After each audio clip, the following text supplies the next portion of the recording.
Puis en même temps, super grosse nouvelle pour DT Nation, on a notre premier certifié.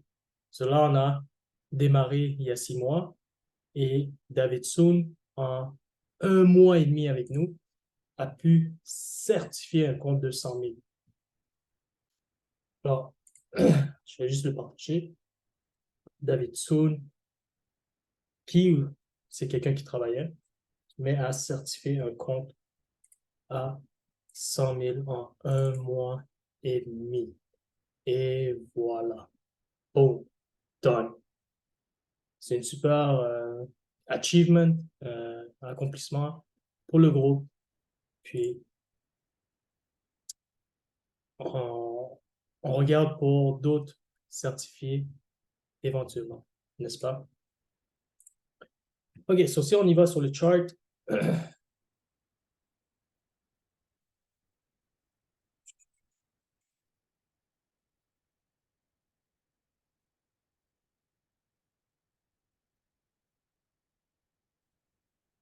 je vais juste faire un petit recap vite vite pour DXY.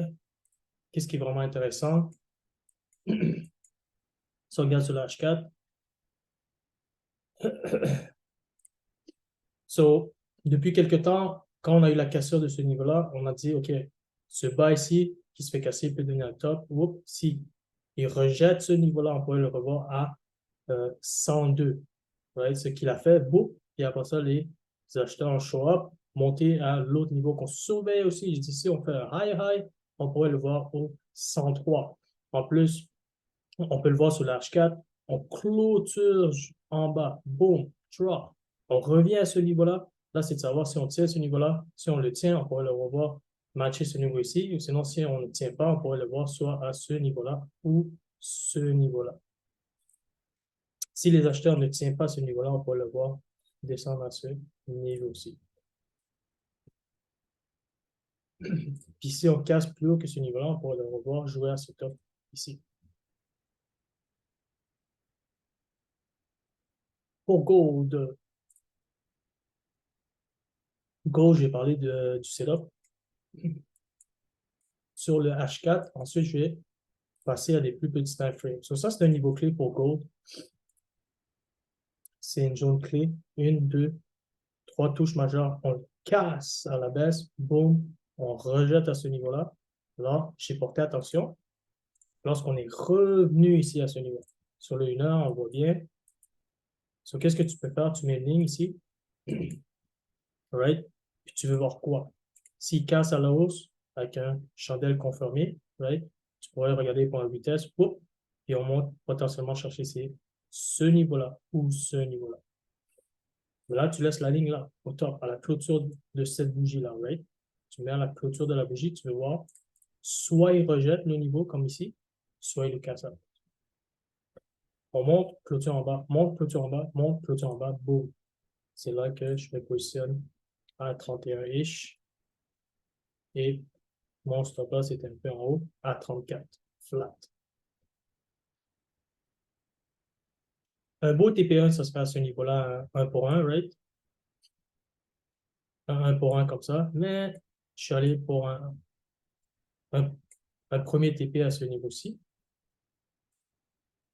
Ici, qui donnait déjà du 1 pour 2, et mon TP2 était ici, à ce niveau-là, du 1 pour 3. TP1 ici, TP ici, je close 2 positions, il m'en reste 1 dedans. Donc, c'est un peu ça le setup pour Gold que j'ai pris. Puis si on s'en va sur le plus petit time frame, qu'est-ce que j'ai vu? Un peu simple comme setup. Une tape, 2 tapes, 3 tapes, confirmation. Whoop, on drop. OK, so qu'est-ce que j'ai vu aussi que les gens font? OK, si on coupe le graphique comme ça, c'est la compréhension. On est sur du 5 minutes, mais c'est la même chose sur le 15 minutes. C'est la compréhension. Sur le 15 minutes M30, H1, H4. So, si par exemple le monde veut se positionner ici comme vente, qu'est-ce que j'ai vu? C'est qu'ils vont mettre un stop loss direct sur le top ici. Qu'est-ce que je ne monte pas? Qu'est-ce que je monte ici? tu veux prendre un sell ici, tu es conscient que ça peut potentiellement monter plus haut, matcher le top et redescendre. Alors, laisse le prix respirer, s'il te plaît, right? Parce que c'est déjà quelque chose que j'ai déjà parlé, mais il y a encore des gens qui font la même erreur, right? So, l'apprentissage, c'est quoi? Avec répétition. So, laisse le prix respirer un peu en haut du top. Parce que si tu le mets direct au top, qu'est-ce qui va se passer? Paf, t'es out, puis ça, c'est là que tu peux aller dans ta direction. Alors, faire juste attention soit à son stop loss ou sinon améliorer tes entrées. Ça, c'est une chose que j'ai vue cette semaine pour les gens qui ont eu de la misère. Alors, c'est pour ça que je le partage. Et ensuite, deuxième chose que j'ai vue, c'est par exemple, si tu es ici,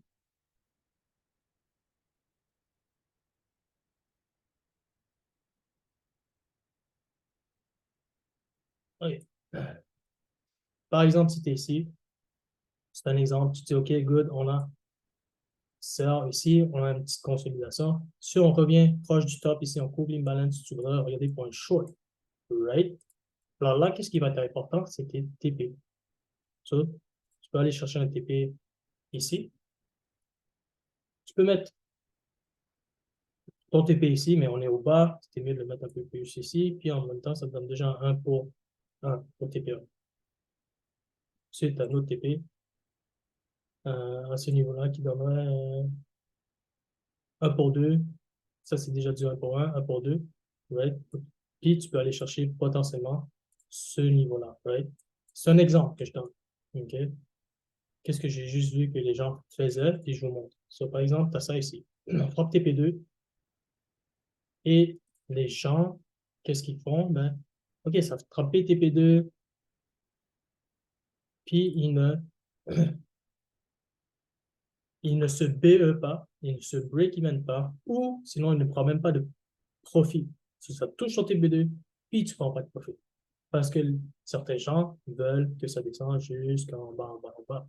La vérité, c'est que tu ne sais pas où ce que le prix va aller, mais si ça va dans ta direction, c'est là que tu manages ton trade, où ce que tu dis, OK, soit TP1 ici, soit TP1 ici, et si tu l'as laissé rouler, par exemple, jusqu'à ici, ben c'est déjà du 1 pour 2. Soit tu clôtures complet ton trade, soit tu prends des partiels, mais minimum, il faut que tu BE.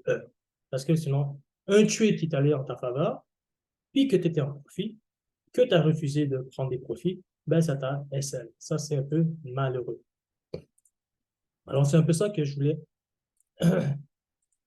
vous montrer aujourd'hui par rapport à ce que j'ai vu cette semaine avec les gens.